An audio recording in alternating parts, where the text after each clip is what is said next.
Assalamualaikum warahmatullahi wabarakatuh.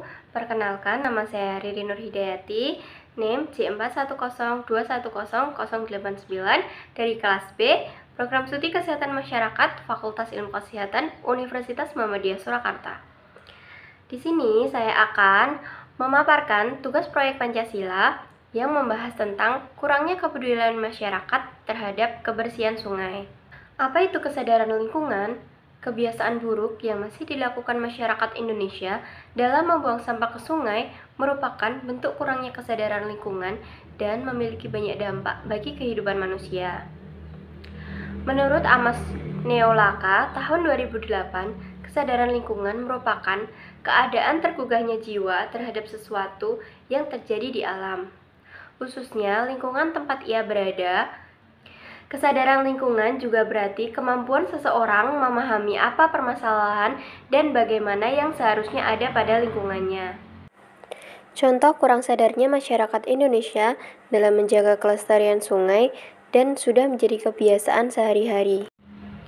Tentunya banyak faktor yang menyebabkan kurangnya kesadaran masyarakat sehingga membuang sampah ke sungai.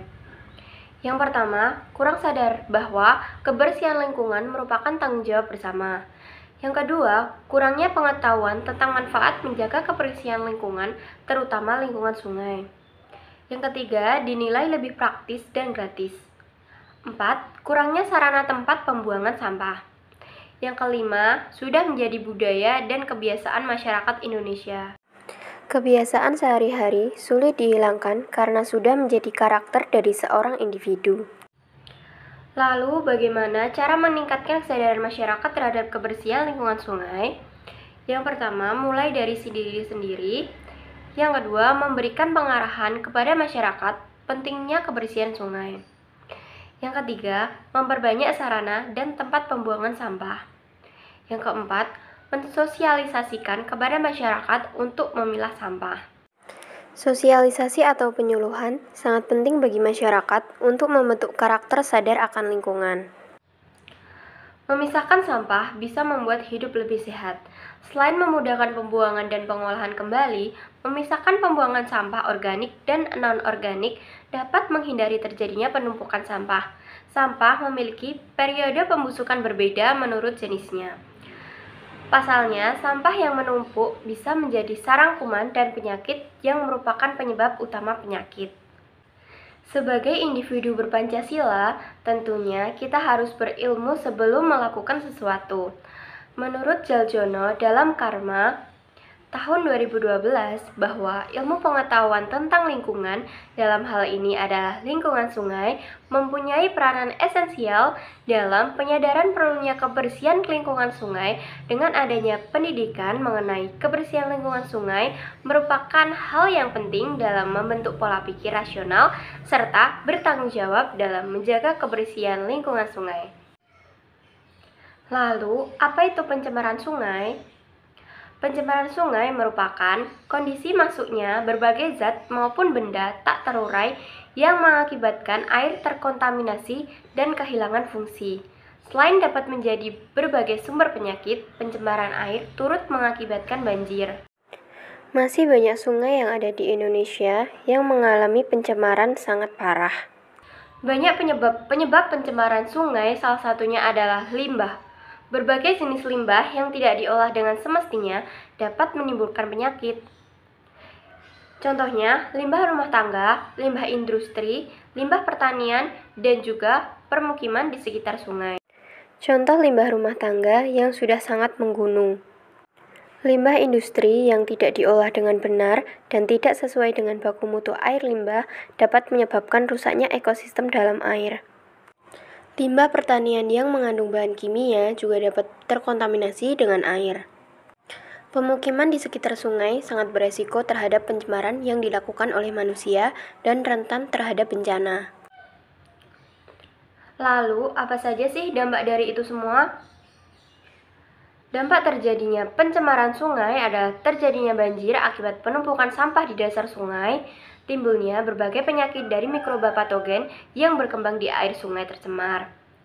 Berkurangnya ketersediaan air bersih, air sungai kekurangan oksigen, dan membahayakan kehidupan ikan-ikan di dalamnya. reaksi kimia di dalam air sungai menjadi lebih cepat, dan produktivitas tanaman menjadi terganggu.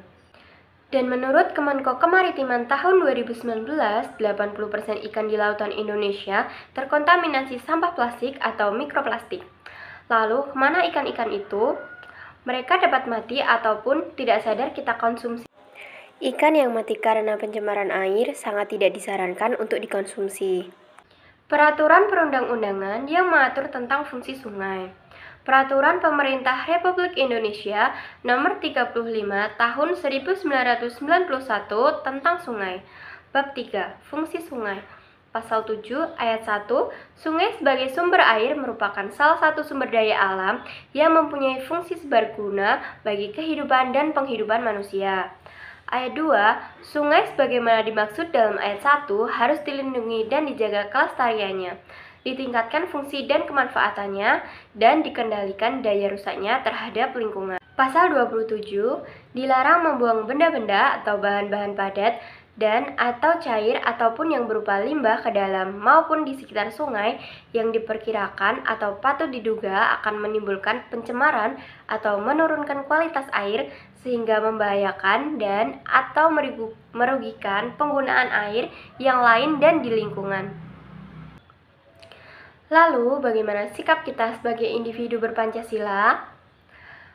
Yang pertama, meningkatkan kesadaran bahwa lingkungan sungai adalah tanggung jawab bersama, mulai dari diri sendiri dengan mengelola sampah dengan benar, patuh pada peraturan perundang-undangan, tetap menjaga kelestarian sungai, mengelola limbah dengan baik, dan tidak membuangnya ke sungai. Kegiatan pembersihan sungai secara rutin dapat meningkatkan kesadaran para masyarakat dalam mengelola kelestarian sungai. Sungai yang bersih dan sehat merupakan gambaran karakter masyarakat di sekitarnya. Sebelum semua itu terjadi dan menimbulkan banyak dampak buruk bagi kita, sehingga sungai dapat terjaga kelestariannya dan sampah dapat dijual kembali atau didaur ulang. Yuk, mulai dari diri sendiri. Sekian dari saya. Wassalamualaikum warahmatullahi wabarakatuh.